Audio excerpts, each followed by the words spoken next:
Hi, Trina. How are Hi, you? good, how are you? Good to see you. I'm a licensed psychotherapist in the state of California. So I just wanted to kind of talk with you a little bit about, it really sounds like you've been through a lot of changes and a lot of adjustments. And so I'm wondering if you kind of have a sense of how you've survived all that. I know, I feel worn out. Like I feel, Yeah. I do feel like I'm just kind of exhausted, you know? I can imagine. You must be very kind of burned out on all of this, right? Exactly. So how have you been able to cope with it? I mean, in terms of, do you have friends and family around that kind of help you through? I do, and my mom's been really supportive, and I think the boys have really pulled me through. It's funny because it's like I look at them and it's like it gives me a reason to fight and a reason to live. Because I want to be there for them. So it does like really help me. And especially like I think, when I get super depressed or something, and then I come home and it's just all about like it goes crazy because they're all over the place. So. But it sounds like your kids really keep you going, right? How old are they now?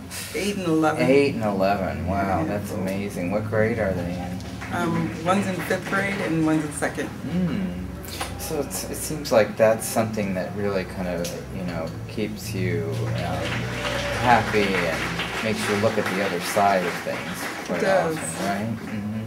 I'm wondering if sometimes you're able to see, that sort of glass half empty, or half full instead of half empty.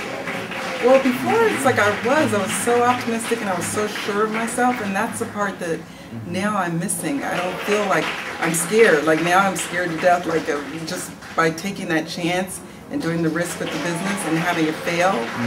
It's just kind of jolted me. And I think like all of my life I've been so successful and I was going up, up, up. And now that I've gone down, I don't know how to get back up again. Because it's like, you had it all and then you lost everything. And it was like my fault. I feel responsible for that. Yeah, so it sounds like you've really been through a lot of losses, haven't you? And that's very uncomfortable, isn't it, in terms of just how you feel about those losses, right? Yeah, if I feel responsible. And so that, therefore, is sort of like your emotional kind of content around that can kind of overlap to the other things, like the financial, for example, right? So I'm wondering if you were able to connect those two at all at any time. I don't know. I just, I know that I was like a little bit like, I don't know. I think like probably like a little bit frivolous with the money. Like I did just kind of spend. Right. But I do like luxury. So, I mean, I enjoy that. Like I like the hotels. I like to like, I do like to like. I'm not like I wasn't a big saver, so right. Like so if we go out and like spend money on a luxury hotel, then we get that feeling like this is not really happening, right? Yeah, so, and the shopping, it's like a cover for something else that I was like replacing that, Right. So it sounds like that feeling is like what's really kind of like pulling you down over and over again, isn't it?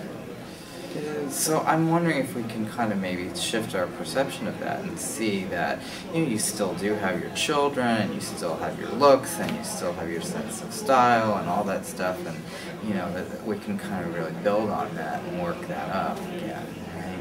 That would be good, because I don't feel that way. Like I don't feel like I have my looks. I feel like now I just like I've gained weight. I just don't feel like the same, and the hair, not having all those things that I had. Right. But it wasn't necessarily like really who I was.